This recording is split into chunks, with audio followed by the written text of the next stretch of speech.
দাদারা দিদিরা সবাইরই বলি এই বৃষ্টির মধ্যে গেছিলাম মাঠে, তো দেখো কি নিয়ে আসছি। এরকম লেবু প্রচুর হয়ে আছে আমার জমিতে, কিন্তু তুলতে পারছি না। কারণ কি বলেন তো, রাসেল ভাইপার মানে চন্দ্রকোড়া এত পরিমাণে মাঠে ছড়িয়েছে, ভয়তে ভয়তে তুলতেও পারছি না। এই একটা গাছ থেকে কোনো রকম কটা নিয়ে আসলাম। লেবুর সাইজ দেখেছো? লেবুর সাইজ দেখলে দিবানা হয়ে যেতে হবে। এটা হচ্ছে চিনে কাগজি, ঠিক আছে। তা আর এই যে আসছে আমার মালটা, সাইজ দেখো।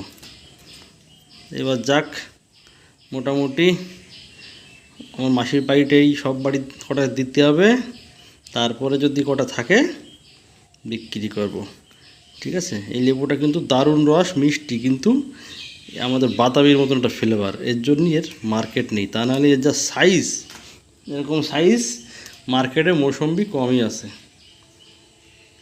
ঠিক আছে। তা আমি সবাইরে বলি বাড়িতে একটা দুটো করে লাগাও, লাগিয়ে জায়গা না থেকে একটু ছাদে লাগাও, লাগিয়ে একটু করো, চর্চা করো, দেখো খুব ভালো লাগবে। আর কি দিতে হবে, কি ওষুধ দিতে হবে, তার জন্য তো এই অধম আছে, ঠিক আছে। তো সবাই ভালো থেকো।